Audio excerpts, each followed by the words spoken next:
a strategic design agency in Sydney. We're based in Surrey Hills.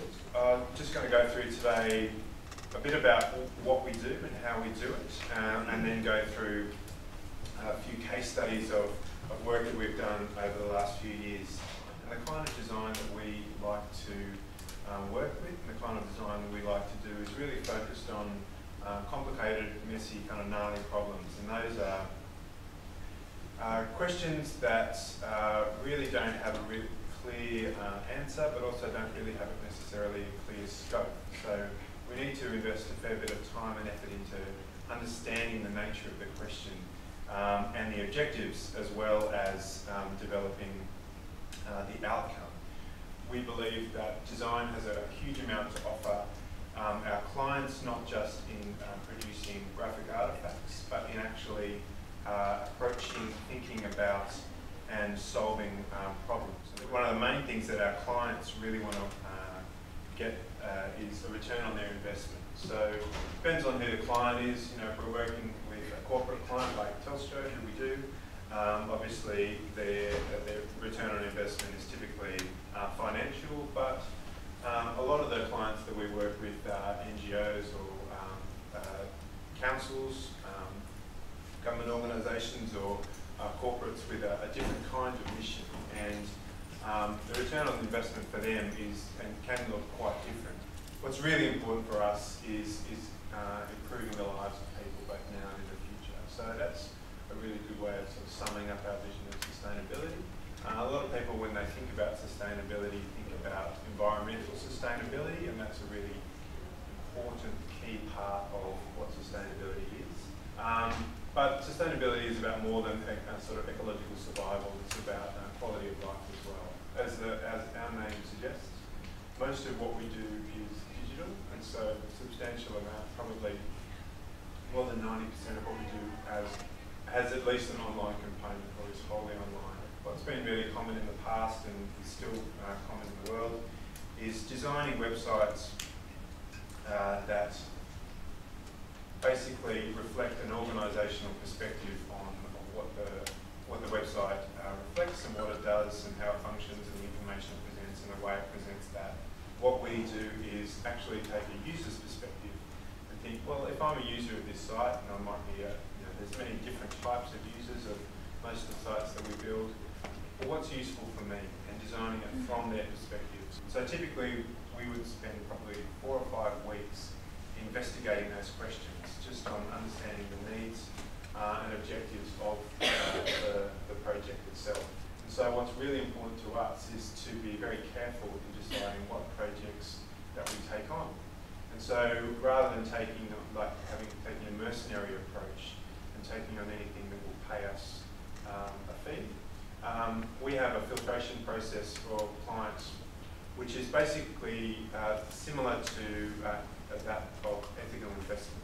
So we don't work with on projects that basically promote unnecessary consumption.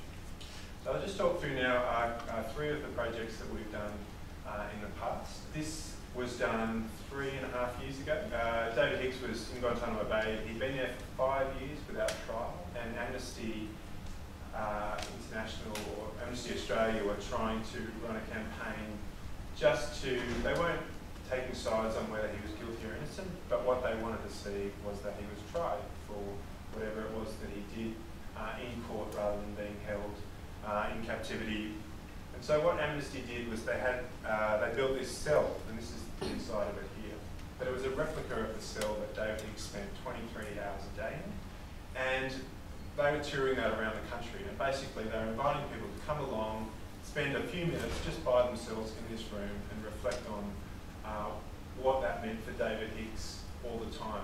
Amnesty came to us and said, we'd like you to build a website to promote this, so encourage people to turn up in Brisbane or Sydney or Melbourne or wherever to attend this and go and visit this touring cell. And our response going through our design process was to actually sort of break open the brief and think, well, the web can be used in a far more effective way and really amplify this message that Amnesty wanted to get out. So our response to that was to put a webcam inside the cell. And after people had spent their time in there and that they'd been reflecting on that, and they formed an opinion on what's appropriate course of action, and Amnesty were obviously pushing the fact that dating should go to trial. We wanted to allow them an opportunity to communicate what their thoughts were, rather than just signing a petition and sending that off to Parliament or their local MP or whatever. We thought it would be far more effective to allow them to speak that message. This is the system we set up. Basically, the webcam was activated when you pressed a button inside the cell. You were able to deliver a short message to that. That was uploaded into became a YouTube video clip and went through a moderation process by Amnesty and then onto a website that we built. So this is the website. And the sharing element of it as well enabled people to send their message to their friends in their own networks. This is another project we did for WWF's Climate Witness project. And the Climate Witness project was really about WWF wanted to share stories about people who are witnessing the effects of climate change here and now. So these banners, by the way, they were used at, they were designed for and used at a conference, a climate change conference happening in Europe. WWF had an area in the foyer of the conference. What our brief was to draw attention to the WWF stand, but also if someone was just walking past and glanced over, that there would be some takeaway for them in that. This is a bit close-up of the graphical treatment that we used, and so this is a repetition of the words here and now. There was a second part of this project, and it was the following year in Bali there was a climate change conference, and WWF weren't invited into the conference centre itself. So what they wanted to do was create banners to be used in protests outside the venue. What we did, we went through a bunch of initial concepts about how we could keep them mobile as possible. One of the key things was that it was entirely possible and perhaps likely that protests were going to be broken up by the police, and so people had to run with their protest laws. And so we designed this system, which is like carrying a small surfboard, but it had a bunch of panels that spread out, like a tulip. So it's really peaceful, sort of non-threatening kind of message. What was, nominally 6 people carrying something very small under their arms. If you opened them all out and stood in a row, you had a really big sort of surface area to pass on the messages, and it was really strong visually. The last project I want to talk about is a far more recent one. We had a client come to us, and he was a private individual, and he was really concerned about peak oil. So peak oil is basically, simply put, where demand exceeds supply of oil. And the implications of this are potentially pretty dire. This guy wanted to have as much impact as possible, but this is all coming out of his own back pocket. So obviously, the pool of funding was quite limited. So we went through, again, our strategic scoping process, and some of the things that led us to the design response that we came up with were these. People had heard about sustainability, climate change, all these kind of things, and were really just a bit sick of it, really. There was this great documentary we saw about the situation in Cuba. Cuba, in the late 80s, early 90s, had a situation where when the Iron Curtain fell, that was their only trading partners. US embargo on imports to Cuba basically took hold with a vengeance, and they were unable to import any oil, so they had to be completely self-sufficient. And they did that remarkably successfully, like obviously not without pain, but they had some really great strategies. And the major strategy that they had in dealing with their own local peak oil issue was localisation of the economy. There's a whole bunch of people, the majority of the population, who say, yes, that we're concerned about the environment, but really don't do much about it.